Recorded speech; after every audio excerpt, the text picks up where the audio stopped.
وبعد ذكر الأسس المتينة لابد من شروطه المعينة. Nous sommes très heureux de vous retrouver dans un nouvel épisode de Madina Institut. Nous sommes dans le niveau 1 de la matière jurisprudence. Dans le cours précédent, nous avons vu le comportement à adopter ou à délaisser lorsque nous faisons al-istinja, qui est le fait de se nettoyer après avoir fait nos besoins.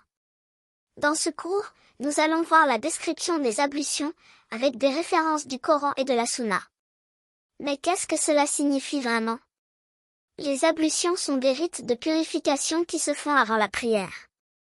Allah dit dans le Coran, ô les croyants, lorsque vous vous levez pour la salat, lavez vos visages et vos mains jusqu'aux coudes, passez les mains mouillées sur vos têtes, et lavez-vous les pieds jusqu'aux chevilles.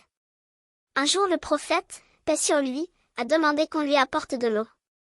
Il a lavé ses mains jusqu'à ce qu'elles soient propres, puis a lavé sa bouche et son nez 3 fois, puis il lava son visage 3 fois, puis il lava sa main droite jusqu'au coude 3 fois, puis il lava sa main gauche jusqu'au coude 3 fois, puis il a essuyé sa tête et a lavé ses pieds.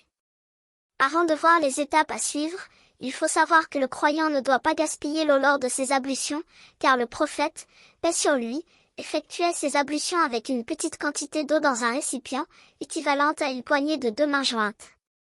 Ceci dit, voyons ensemble les différentes étapes à suivre, pour accomplir les ablutions correctement. Premièrement, l'intention.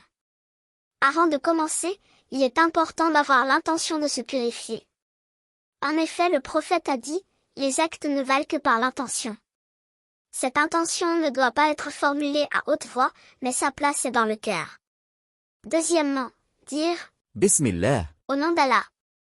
Troisièmement, laver les mains 3 fois, en commençant par la droite, et en s'assurant que l'eau passe bien partout, notamment entre les doigts.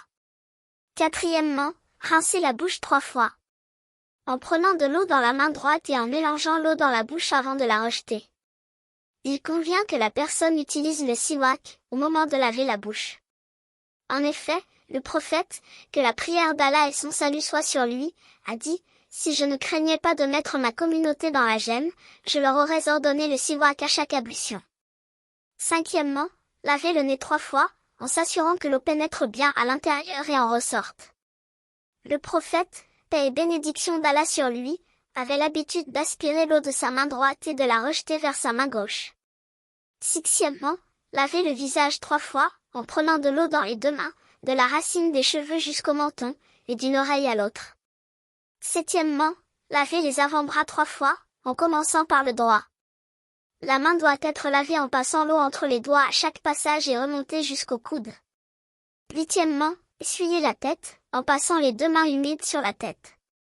Du haut du front jusqu'en haut de la nuque, puis revenir vers le front. Neuvièmement, essuyer les oreilles, en utilisant l'index pour l'intérieur, et le pouce pour l'extérieur. Dixièmement, laver les pieds 3 fois, en commençant par le droit, et en passant par les chevilles, en s'assurant que l'eau passe bien entre les orteils. Et pour finir, on termine les ablutions par l'évocation suivante. أشهد أن لا إله إلا الله وحده لا شريك له وأشهد أن محمدا عبده ورسوله. Qui signifie, j'atteste qu'il n'y a pas de vraie divinité à part Allah, l'unique qui n'a point d'associé, et j'atteste que Mohammed est son serviteur et son messager. Nous concluons notre cours en disant que les ablutions peuvent être annulées par certaines actions, comme le sommeil, faire ses besoins, ou bien encore, les gaz, nécessitant ainsi une nouvelle purification avant la prière. N'oubliez pas de vous abonner, et d'aimer la vidéo. À bientôt avec Madina Institut.